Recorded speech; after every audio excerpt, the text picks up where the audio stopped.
इस कार्यक्रम के पुण्यार्जक हैं श्री पार्श्वनाथ दिगंबर जैन मंदिर कमेटी, कछार गांव बड़ा, जिला कटनी, मध्य प्रदेश। गुरु भक्त परिवार।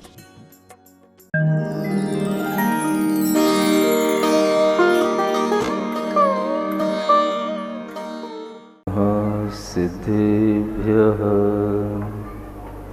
ओम नमः सिद्धिभ्यः ओम नमः सिद्धिभ्यः।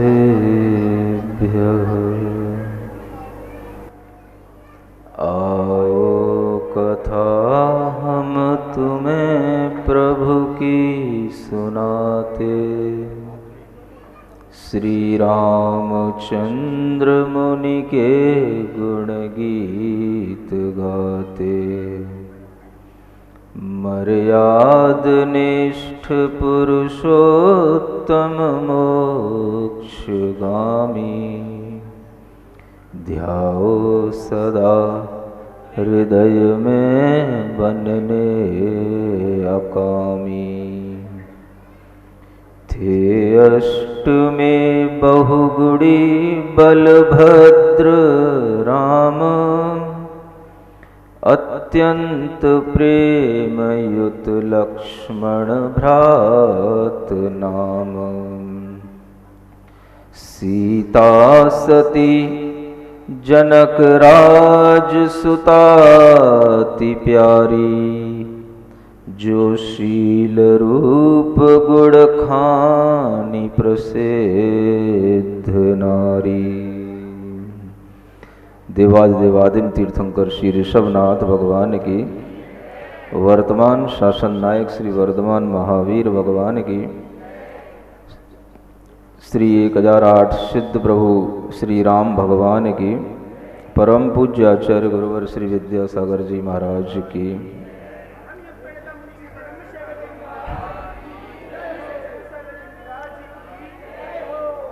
आज की यह राम कथा का पावन प्रसंग हम प्रारंभ करें।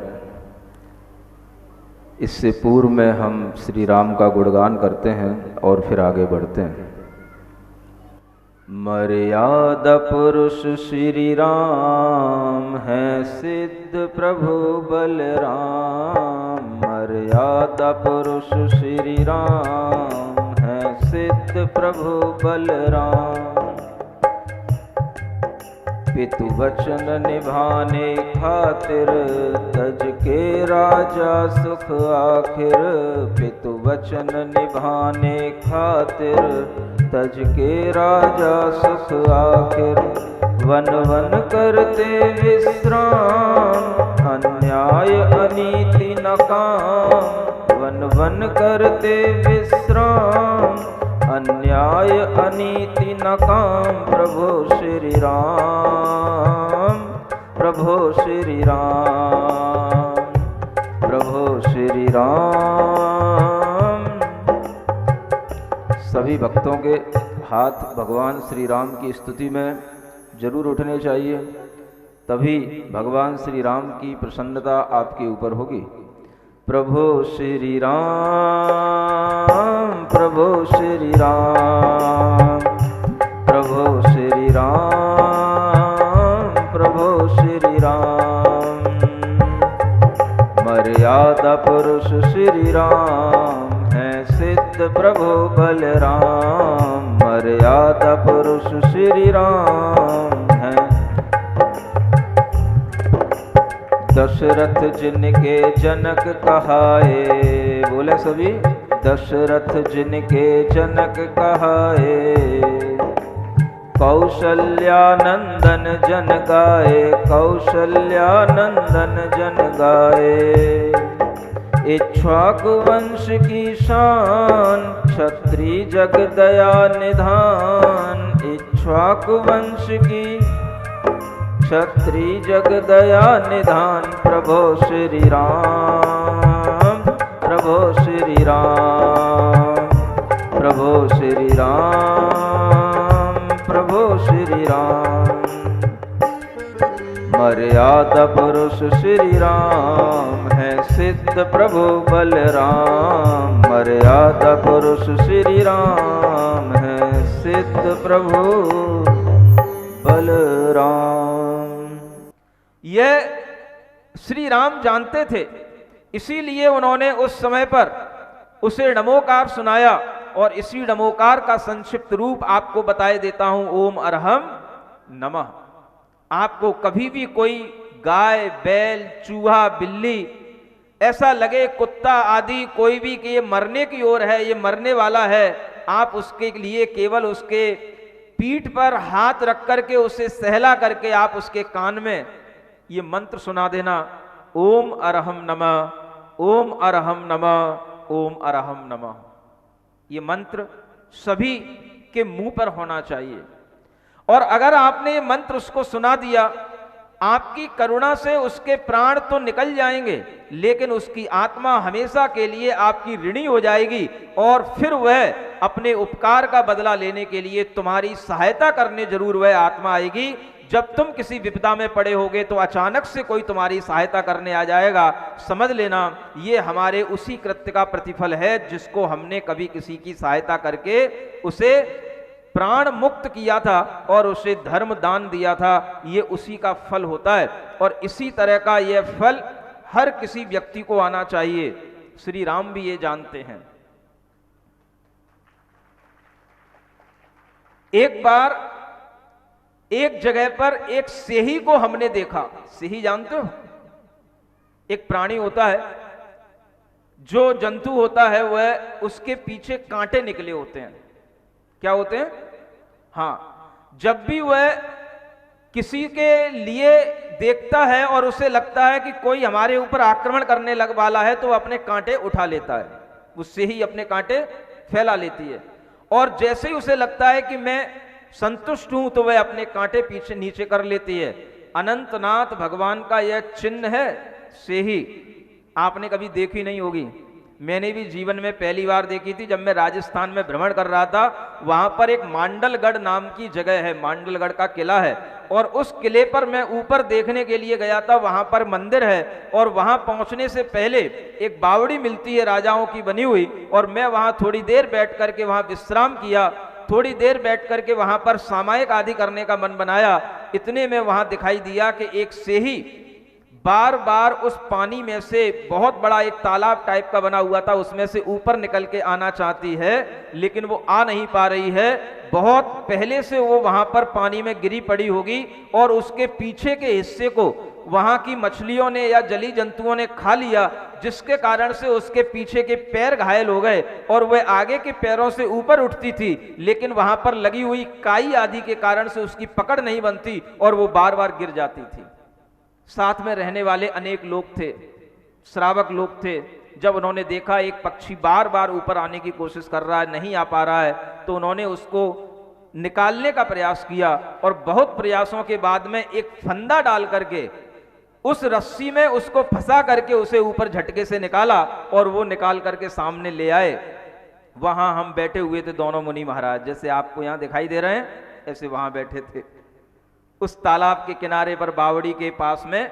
और वहीं पर वह जब उस पक्षी को ले आए, उसकी सांसें चल रही थी, वह उसकी आंखों को देख करके लग रहा था बहुत सहमी हुई है, डरी हुई है। जो लोग उसके पास में खड़े हुए थे उन सबको देख करके उसने अपने कांटे ऐसे उठा लिए थे कि कोई मुझे मार ना दे। ऐसे विचार से उसके अंदर से उसने अपने पूरे शरीर को रक्षा करने के लिए अपने कांटे निकाल रखे थे। जब लोगों ने कहा महाराज देखो इसका क्या हो सकता है, तो महाराज के मन में करुणा आती है और उस सिंही के पास पहुंच जाते हैं। जब उस सिंही को देखा तो वह अपने अंदर सुरक्षा का भाव चाह रही थी, सहमी हुई थी। मैंने सब लोगों से कहा भैया अलग हट जाओ, दूर हट जाओ, इसे निश्चिंत होने दो, निर्भय होने दो। पहले जब सब लोग दूर हट गए, उसको मैंने ऐसे ही संबोधन दिया जैसे किसी मनुष्य को समझा रहा हूं। इसी तरह से उससे कहा तुमने अपने कर्मों के फल से यह दशा प्राप्त की है। दूसरे जीवों को मारने से आज हमारा ये वध होने की नौबत आई है। आज के बाद अपने मन में ये भाव कर लेना कि मैं किसी जीव को मार करके नहीं खाऊंगी, तुम्हें यहां पर कोई नहीं मारेगा, बिल्कुल निश्चिंत हो जाओ, निष्फिक्र हो जाओ, यहां कोई तुम्हारा कुछ बिगाड़ेगा नहीं। ऐसा उसके पास उसके कान में बड़े कोमल शब्दों से धीरे धीरे उसके कान में बोला, और जैसे ही उसके कान में ऐसा बोला उसने सारे कांटे अपने भीतर कर लिए और वह बिल्कुल शांत भाव से बैठ गई। करते करते शाम के संध्या का समय होने को हुआ, हमें वहां से जाना था। लोगों से कहा इसका ख्याल रखने के लिए इसे किसी सुरक्षित स्थान पर रख देना, नहीं तो कोई जानवर आएगा इसको ले जाएगा, इसका कत्ल कर देगा या वध कर देगा, इसका हरण कर लेगा। तो लोगों ने उसे एक सुरक्षित ओट में रख दिया। शाम के समय पर वहां चित्तौड़गढ़ वह जिला लगता है और वहां पर अनेक लोगों को बुलाया गया जो वन विभाग के लोग होते हैं, और वन विभाग के लोग रात के 10 बजे उसे लेने के लिए आए। और रात के 10 बजे आने के बाद में उन्होंने उसको उठाना चाहा।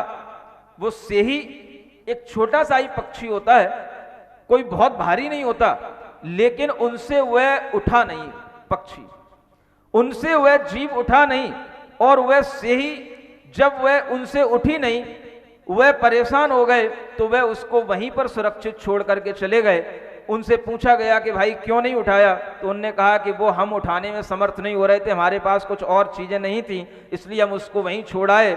और दूसरे दिन संयोग बना, हम फिर उसी किले पर पहुंचे। उसी किले पर पहुंच करके उसी बावड़ी के पास से गुजर करके निकल रहे थे। हमने सोचा चलो आज फिर यहीं पर बैठ करके देख लेते हैं, और पूछा कि भाई वो सेही कहाँ है, तो लोगों ने कहा पता नहीं, वो वन विभाग के लोग आए, ले गए कि नहीं ले गए कुछ पता नहीं। जब वहां जाकर के देखा, ठीक वही समय था जैसे कल का समय था 3 बजे का, आज का समय भी वही 3 बजे का समय था। और वह एक कोने में बिल्कुल दुबकी सी चुपकी सी ऐसी बैठी हुई थी। उसको देख करके इतना आत्मीयता का भाव उसके प्रति आ रहा था। उसको चारों ओर देखा, थोड़ी हल्दी वगैरह पड़ी हुई थी, उसने कल से लेकर के आज तक कुछ खाया नहीं था। हमने उस समय पर भी लोगों से कहा कुछ इसको पानी लाओ, कुछ इसको खाने की चीजें लाओ, उसके सामने रखी, उसके मुंह के पास रख दी, उसने कुछ भी नहीं खाया, कुछ भी नहीं पिया।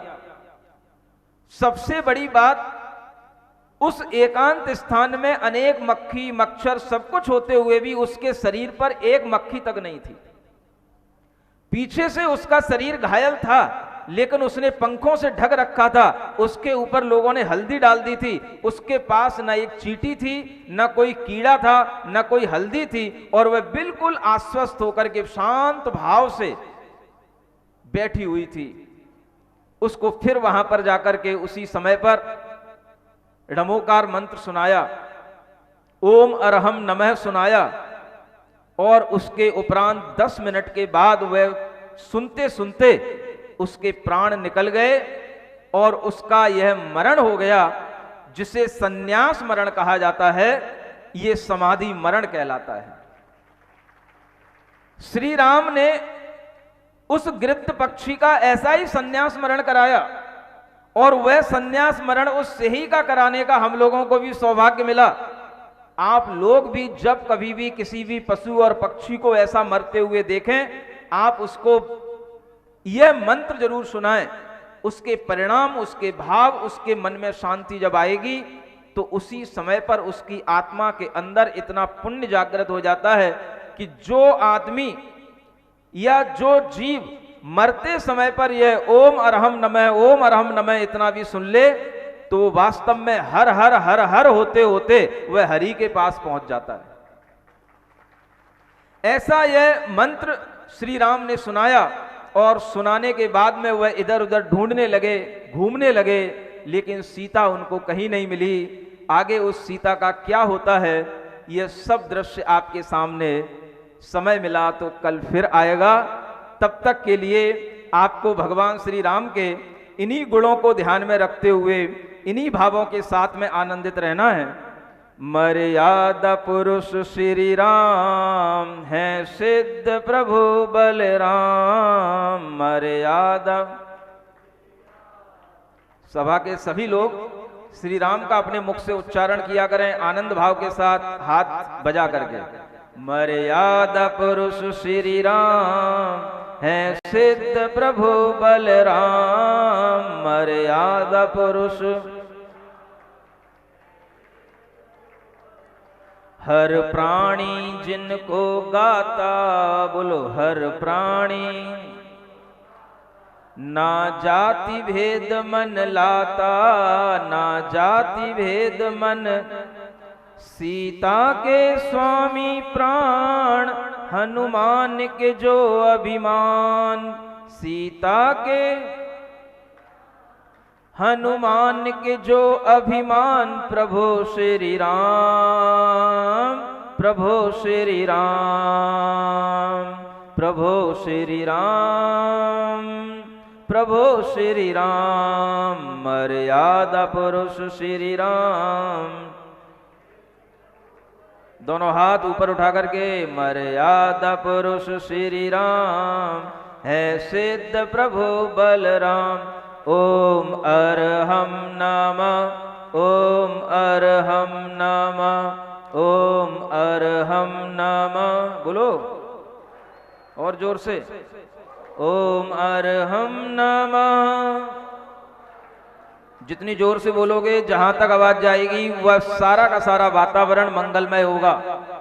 ओम अरहम नमः, ओम अरहम नमः। ऊपर हाथ उठा करके दिखाई दे कि यहां बैठे हो। इतनी भीड़ है कि बिल्कुल बिंदी बिंदी से दिख रही हैं। ओम अरहम नमः, ओम अरहम नमः, ओम अरहम नमः, ओम अरहम नमः। ओम अरहम, ओम अरहम, ओम अरहम बोल। सभी कार्य की सिद्धि से तो पहले इसको बोल। ओम अरहम, ओम अरहम, ओम अरहम बोल। सभी कार्य की सिद्धि से तो पहले इसको बोल। बोल श्री राम भगवान की। सिरिजिणवाणी जग कल्याणी, जग जन मदतम मोहरी। जनमण हारी गढ़हर हारी, जम जरा भव रोग हरी। तिथ्य राणम दिव्य झुणिम जो पढ़ई सुनई मय्ये धारई। राणम सौख मणंतम धर्य, सासद मोक्ष पदम पावई। सासद मोक्ष पदम पावई।